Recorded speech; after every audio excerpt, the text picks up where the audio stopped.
السلام علیکم ورحمۃ اللہ وبرکاتہ۔ تمام تعریفیں اللہ تعالیٰ کے لیے ہیں جو تمام عالمین کا رب ہے۔ ناظرین حضرات، میں ہوں نسیم اختر مراد آبادی آپ کی خدمت میں ایک بڑا ہی نصیحت آمیز واقعہ لے کر کے درود پاک پڑھیں صلی اللہ علی النبی الامی والہ صلی اللہ علیہ وسلم۔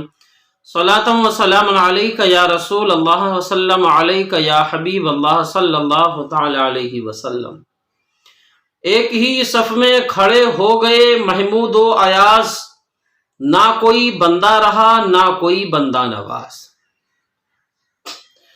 ناظرین کرام، آپ نے بارہا نام سنا ہوگا علماء کی زبانی حضرت بایزید بسطامی رحمت اللہ تعالی علیہ کا۔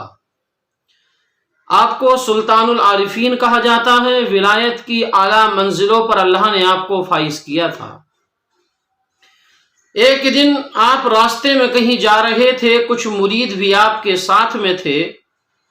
وہ راستہ اتنا چھوٹا تھا، اتنا تنگ تھا کہ اس میں سے ایک ہی آدمی نکل سکتا تھا۔ اگر کوئی دوسرا سامنے سے آ جائے تو بچنے کی جگہ نہیں تھی، ایک کو پیچھے ہٹنا ہی پڑتا۔ حضرت بایزید بسطامی ہیں اور کچھ آپ کے مرید ہیں۔ اتنا تنگ راستہ ہے، آپ نے دیکھا کہ سامنے سے ایک کتا آ رہا ہے۔ حضرت بایزید بسطامی کے پاس جب وہ کتا پہنچا، کتا بھی ٹھہر گیا، حضرت بایزید بسطامی بھی رک گئے۔ سارے مرید رکے ہوئے ہیں۔ تھوڑی دیر ٹھہرنے کے بعد میں حضرت بایزید بسطامی نے اپنی مریدوں سے کہا کہ پیچھے چلیے، راستہ دیجیے، کتے کو نکلنا ہے۔ پیر کا کہنا تھا، مرید کے سر آنکھوں پر پیر کا حکم ہوتا ہے۔ سارے مریدین حضرت بایزید بسطامی پیچھے گئے، کتے کو نکلنے کا راستہ دیا، پھر آپ آگے بڑھے۔ لیکن یہ بات ایک مرید کے دل میں کھٹک گئی کہ اللہ نے انسان کو اشرف المخلوقات بنایا ہے، شرافت و بزرگی کا تاج اللہ تعالیٰ نے انسان کے سر پر رکھا ہے۔ ہم انسان ہیں، یہ کتا ایک ذلیل مخلوق ہے۔ پھر حضرت بایزید بسطامی نے اس کتے کو نکلنے کی جگہ دی، سارے مریدوں کو پیچھے ہٹایا، اپنے آپ بھی واپس ہوئے، پھر کتے کو آپ نے راستہ دیا۔ یہ مرید ساری باتیں اب اپنے دل میں سوچ رہا تھا۔ حضرت بایزید بسطامی رحمت اللہ تعالی علیہ اس کے دل کی بات پر آگاہ ہوئے اور آپ نے اس مرید کو مخاطب کر کے فرمایا کہ سنو، میں اس لیے پیچھے ہٹا کہ جب یہ کتا میرے سامنے آیا تو اس کتے نے مجھ سے کہا، اے بایزید بسطامی، اللہ تعالیٰ نے روز اجل میں مجھے کتا بنا دیا اور تمہیں انسان کا جامہ پہنا دیا، پھر تم کو سلطان العارفین کا لقب بھی اللہ تعالیٰ نے عطا کر دیا۔ اے بایزید بسطامی، ہم دونوں اسی خدا کے بنائے ہوئے ہیں، اس نے مجھے کتا بنایا ہے اور تمہیں انسان بنایا۔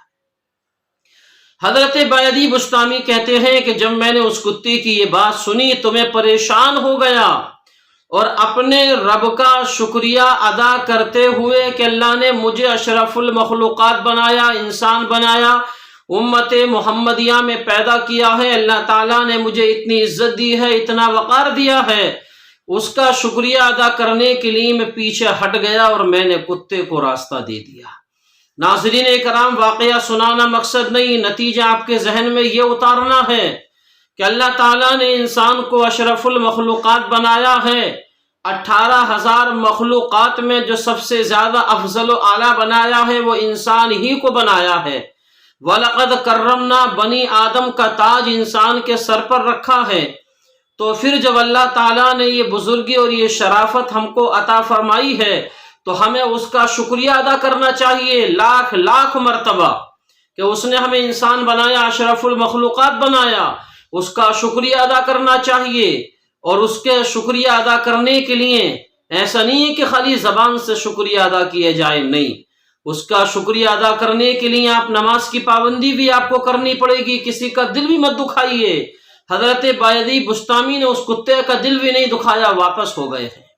حضرات، تو کبھی آپ نے یہ بات سوچی ہے کہ اللہ تعالیٰ نے ہمیں اشرف المخلوقات بنایا ہے تو ہمارے اوپر جو ذمہ داریاں ہمیں انہیں پورا کرنا، ہمارے اوپر یہ ہماری ذمہ داری ہے، ضروری ہے کہ ہمیں ان ذمہ داریوں کو پورا کرنا ہے۔ دوسری بات ہمیں یہاں پر یہ بھی پتہ چلتی ہے کہ انسان کو غرور و تکبر نہیں کرنا چاہیے کسی اعتبار سے بھی۔ حضرت بایزید بسطامی اللہ کے ولی سلطان العارفین یہ نہیں سوچا کہ میں اللہ کا ولی ہوں، میں پیچھے کیوں ہٹوں، لیکن کتے کو آپ نے راستہ دے کر کے ہمیں یہ سبق دے دیا ہے کہ کبھی بھی اپنے سے نیچے والے کو ذلیل مت سمجھو، کسی کو اپنی نظروں میں گرا ہوا نہیں انسان کو سمجھنا چاہیے۔ آج دور ہمارا یہ ہے کہ آج لوگ انسان کی خیریت پوچھنے کے بجائے اس کی حیثیت پوچھتے ہیں، ایسا نہیں ہونا چاہیے۔ ناظرین اکرام، تو آپ حضرات کسی کا دل نہ دکھائیں، کسی کو اپنے سے نیچے نہ سمجھیں۔ اگر روز اجل میں اللہ تعالی ہمیں کتا بناتا، بلی بناتا، کوئی نہ کوئی ذلیل مخلوق ہمیں بنا دیتا، تو ہم کیا اس کی خدائی میں دم مار سکتے تھے کہ ہم کچھ کہہ سکتے تھے؟ نہیں، اس نے اپنی مرضی سے سب کو بنایا ہے، ہمیں اشرف المخلوقات بنایا تھے، اس کا لاکھ لاکھ احسان ہے، اس کا لاکھ لاکھ کرم ہے۔ تو انشاءاللہ تعالی پھر ملوں گا اگلے واقعے کے ساتھ۔ السلام علیکم ورحمۃ اللہ۔